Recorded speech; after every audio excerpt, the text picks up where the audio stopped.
Pour le moment, c'est décidé de toute façon pour 2035, alors pour toute vente de véhicules neufs. Mais d'ici là, effectivement, la route est longue, comme disait un ancien ministre, Premier ministre, en disant que la pente était rude également. Et là, on est vraiment dans la pente très, très difficile, puisqu'on le voit, même les véhicules électriques plafonnent difficilement à 12,6% des ventes en cette année 2024.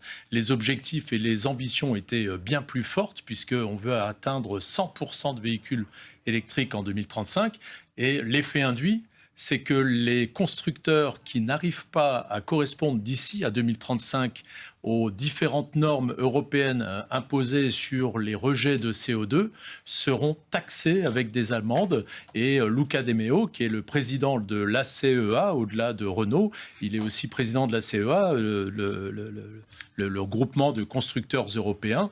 Et il a chiffré ça pour l'ensemble des constructeurs européens à une amende de 15 milliards d'euros, parce que finalement, aucun ne va réussir à atteindre ces objectifs-là. Et déjà, Volkswagen a annoncé il y a quelques semaines des fermetures d'usines en Allemagne, ce qui était du jamais vu, et une également à Bruxelles. Et donc, on voit que les conséquences sont aussi industrielles.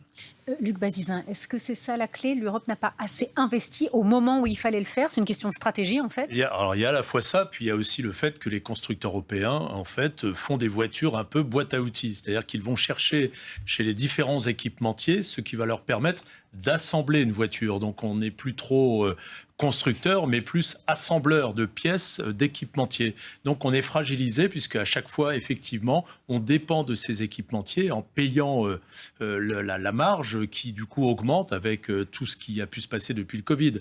Alors que chez les Chinois, ils maîtrisent à plus de 90% la fabrication de leurs véhicules, parce qu'ils ont d'abord, par exemple, pour ne citer qu'un, BYD, l'un des plus connus et des plus gros, a d'abord commencé à fabriquer des batteries pour les téléphones portables dans les années, fin des années 90, début 2000.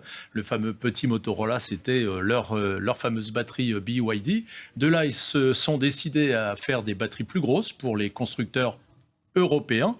Puis ils se sont dit, tiens, c'est pas une mauvaise idée. Si nous-mêmes, on mettait une carrosserie par-dessus pour faire une voiture, ça nous coûterait moins cher. Résultat, 90% du véhicule, c'est eux qui maîtrisent le coût. Et d'autre part, bien sûr, il y a l'économie d'échelle puisqu'ils produisent en très grand nombre, mais aussi il y a peu d'options. C'est-à-dire que chez nous, là aussi, il y a une étagère avec une foultitude d'options. On allait pendant un moment jusqu'à payer la batterie en option chez Renault quand ils ont sorti la Zoé au début. Là, ils vendent l'ensemble avec ou sans option. Et quand il y a toutes les options, eh bien, du coup, on ne discute pas. Et donc, en termes de production et de stockage, ça permet de réduire les coûts encore. Et donc, on est autour, pour vous donner une idée, de 30 à 40% moins cher chez les Chinois que les Français. Donc, les taxes et les surtaxes qu'on va leur imposer, je ne vais pas dire même pas mal, ça va leur faire du mal, mais ça ne va pas leur faire non plus un mal insurmontable, puisqu'ils ont la capacité financière, mais également économique, pour pouvoir la surmonter. La voiture bas de gamme, on va dire, ou la moins chère chez MG, un autre concurrent, MG c'était britannique à l'origine, mais c'est devenu donc chinois, démarre à 24 000 euros, quand l'équivalent français est autour de 35 000 euros. Donc il y a quand même 10 000 euros d'écart. Et là, c'est le consommateur qui décide. Quand il s'agit de payer, il regarde plutôt ce qui va sortir de son porte-monnaie, quoi. Luc Bazizin, qu'est-ce qu'il faut retenir de tout ce que nous a expliqué Jean, de ces chiffres, de ces prix? Ce qu'il faut retenir, c'est que effectivement, les Chinois ont pris une longueur d'avance. Je me souviens avoir rencontré Carlos Tavares à son retour de signature de son contrat avec Leapmotor, puisque lui, il a trouvé finalement une petite solution ou un subterfuge en rachetant la moitié des droits d'exportation de Leapmotor, un constructeur chinois. Toutes les exportations de ce constructeur chinois hors Chine et hors États-Unis rentrent dans les caisses de Stellantis. Donc c'est une bonne affaire immédiate pour Stellantis. Donc ils ont pris une longueur d'avance, ces Chinois. Donc Stellantis a voulu saisir cette occasion.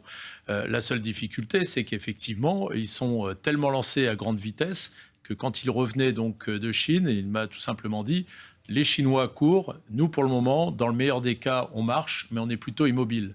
Donc plus ça va, plus il y a une distorsion entre la capacité des Chinois à mettre et de la technologie, toutes options dès le départ, et avec la maîtrise des coûts, puisque, comme je le disais, ils maîtrisent surtout les batteries. Vous savez que le prix d'une batterie dans une voiture électrique représente entre 40 et 50% du prix de la voiture.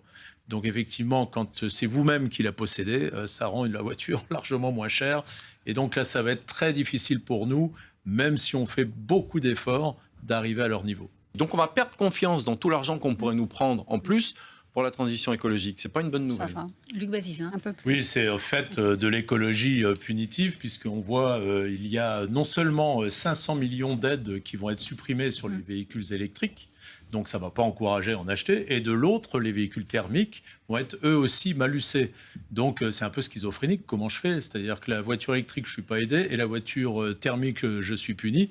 Et donc Luca De Meo, président de l'Association des constructeurs européens de l'automobile, a chiffré ça quand même à 15 milliards d'euros d'amende pour l'année prochaine au niveau de tous les constructeurs européens s'ils ne restent pas dans les clous des rejets de CO2. Donc c'est un peu une équation qu'on ne voit pas comment on peut la résoudre, quoi. Mais vous parliez des conséquences sur le parc automobile. Mais il y aura aussi des conséquences sur les usines, sur l'emploi. Ce matin, Luc Bazizin, vous étiez au salon de l'auto. Vous avez interviewé Carlos Tavares, directeur général de Stellantis, et Luca De Meo, directeur général de Renault. Je vous propose de les écouter et on en parle juste après. On verra à quelle vitesse il va falloir qu'on s'adapte. Et aujourd'hui, il n'y a rien qui est exclu. Il n'y a pas de tabou. Rien n'est exclu. Nous devons de toute façon assurer la pérennité de l'entreprise face à l'offensive chinoise, face aux demandes de nos consommateurs, face à la réglementation. Et la réglementation est l'élément majeur qui est en train de nous emmener dans cette direction-là. On fera les ajustements nécessaires. Comme toujours, on le fera avec humanité. Adapter l'outil industriel, est-ce que ça peut vouloir dire aussi fermer certaines usines? Évidemment, ça veut dire ça. Ça fait 4 ans que je suis chez Renault. On avait des trous partout dans la raquette. Et on a trouvé une solution. Malheureusement, ce truc-là, il est beaucoup lié à l'électrique. Donc, il faut que ça marche.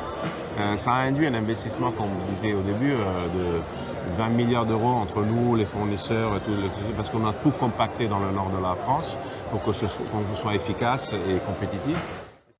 Luc Bazizin, on l'entend, ça veut dire potentiellement des fermetures d'usines, c'est pas exclu? Non, ce n'est pas du tout exclu, c'est même, on le sent, très envisagé. Alors Luca De Meo me disait, on a fait des investissements dans les usines de Flins, de Sandouville pour faire des modèles de plus en plus électrifiés, sauf que les clients ne sont pas au rendez-vous.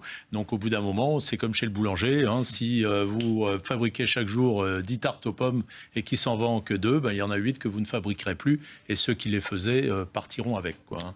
Luc Bazizin, on voit que Jean-Dominique Senard est très positif sur le climat et puis ce qu'on disait juste avant qu'il prenne la parole, pas de fermeture d'usine, alors qu'on venait d'entendre 2 minutes avant à la fois Carlos Tavares de Stellantis et Luca De Meo, directeur général de Renault, qui disait que c'était pas une hypothèse à écarter complètement, malheureusement, des fermetures d'usines en Europe. Effectivement, et quand on regarde les chiffres tout simplement et objectivement, depuis 2019, c'est-à-dire hier, hein, les chiffres des ventes automobiles en France globaux ont diminué de 23%. Donc il y a déjà beaucoup moins d'acheteurs aujourd'hui de véhicules neufs qu'il n'y en avait il y a encore 5 ans.